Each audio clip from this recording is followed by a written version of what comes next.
हाँ जी, हमारा ये 1000 क्वेश्चन का सीरीज चल रहा है जिसमें हमने चैप्टर 1 और चैप्टर 2 के अप्रॉक्स 50 क्वेश्चंस कर चुके हैं और अब 50 क्वेश्चंस से आगे करने वाले हैं। किस तरह से चलने वाला है, हम 1000 क्वेश्चंस जो इम्पोर्टेंट मोस्ट इम्पोर्टेंट रहने वाला है आपके सीयूईटी एग्जाम में आने वाले हैं उन्हें ही करवा रहा हूं।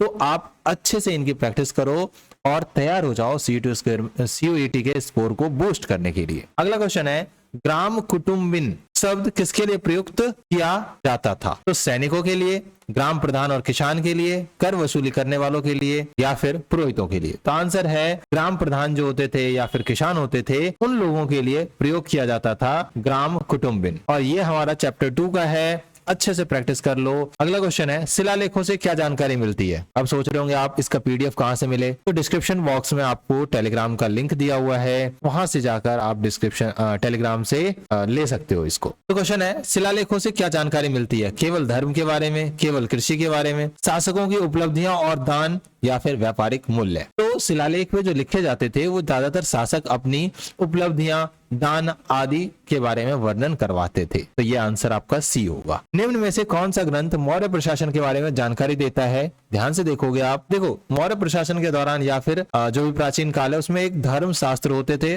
और धर्म सूत्र होते थे। ये दो टाइप के बुक हुआ करते थे, धर्म शास्त्र और धर्म सूत्र। अर्थशास्त्र या फिर मनुस्मृति, रामायण, महाभारत। तो रामायण और महाभारत तो होगा नहीं जो मौर्य प्रशासन के बारे में बताए। मनुस्मृति में आप कंफ्यूज हो सकते हैं, लेकिन मनुस्मृति भी नहीं होगा क्योंकि ये किसकी किताब थी? लॉ बुक थी, कानून की किताब थी। और ये आंसर होगा अर्थशास्त्र। अर्थशास्त्र जो था वो चाणक्य ने लिखा था।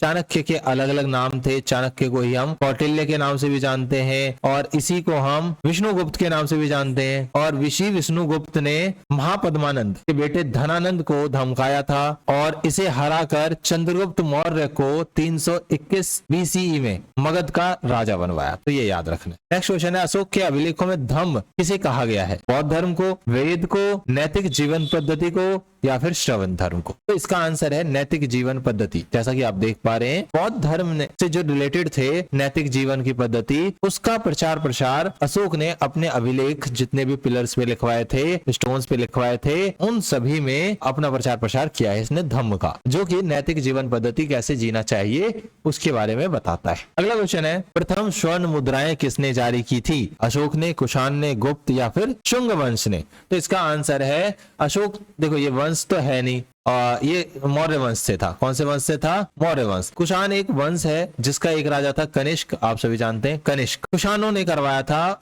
प्रथम स्वर्ण मुद्राएं जारी, गुप्त ने नहीं करवाया था, शुंग ने नहीं करवाया। कुषाण वंश के जो राजा होते थे खुद को देवपुत्र बुलाते थे, खुद को देवपुत्र बोलकर संबोधित करते थे। महाजनपदों की राजधानी प्राय कैसी होती थी? मतलब महाजनपद जो थे उनकी राजधानियां कैसी दिखती थी, क्या होता था? वहां पर असुरक्षित गांव होते थे, क्या वहां पर दुर्गबद्ध नगर होते थे, या फिर पर्वतों पर बसाए जाते थे, पर्वतीय स्थल, या फिर समुद्र किनारे तटीय बंदरगाह हुआ करते थे? तो तटीय बंदरगाह तो नहीं होगा कभी भी, पर्वतीय स्थल हो सकता है, परंतु राजधानी जो था वो ज्यादातर दुर्गबद्ध नगर, मतलब जहां पर किले बनाए जाते थे वहां पर राजधानी हुआ करता। अगला क्वेश्चन है, प्रशस्ति शब्द का क्या अर्थ है? कानून, प्रशंसा की रचना, कविता या फिर धर्म ग्रंथ? तो ये प्रशस्ति प्रयाग प्रशस्ति से प्रेरित है। प्रयाग प्रशस्ति से प्रेरित है, जो कि किसने लिखा था? हरिसेन ने लिखा था। और किसकी प्रशंसा की थी? प्रशंसा की रचना, मतलब इसने समुद्रगुप्त की प्रशंसा की थी। समुद्रगुप्त की प्रशंसा की थी। गुप्त वंश का एक राजा था समुद्रगुप्त, उसी की प्रशंसा में इसने प्रयाग प्रशस्ति की रचना की थी। अगला क्वेश्चन है, किस शासक के शासन काल में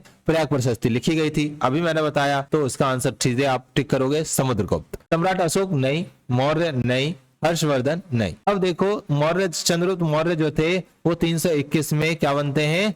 बीसीई में राजा बनते हैं और इनका जन्म जो हुआ था 340 बीसीई में हुआ था, ये भी याद रखना है। अशोक जो था वो कलिंग युद्ध के बाद युद्ध करना त्याग देता है और बौद्ध धर्म अपना लेता है और इसी का प्रचार प्रसार करता है। अगला क्वेश्चन है, नगरों के उत्थान और पतन के बारे में कौन सा स्रोत उपयोगी माना जाता है? मतलब जो नगर थे वो कैसे डेवलप हुए, कैसे उनका डिक्लाइन हुआ, ये इनमें से कौन सही से बता सकता है? तो वेद बता सकता है, पुराण बता सकता है, या फिर पुरातात्विक साक्ष्य या महाकाव्य? तो इसका आंसर होगा जो पुरातात्विक साक्ष्य होते हैं वो हमें नगर के उत्थान और पतन के बारे में पूरी जानकारी पूरी डिटेल में बता सकते हैं। तो ये भी याद रखना है। चलो आगे के क्वेश्चन अगली वीडियो में करेंगे।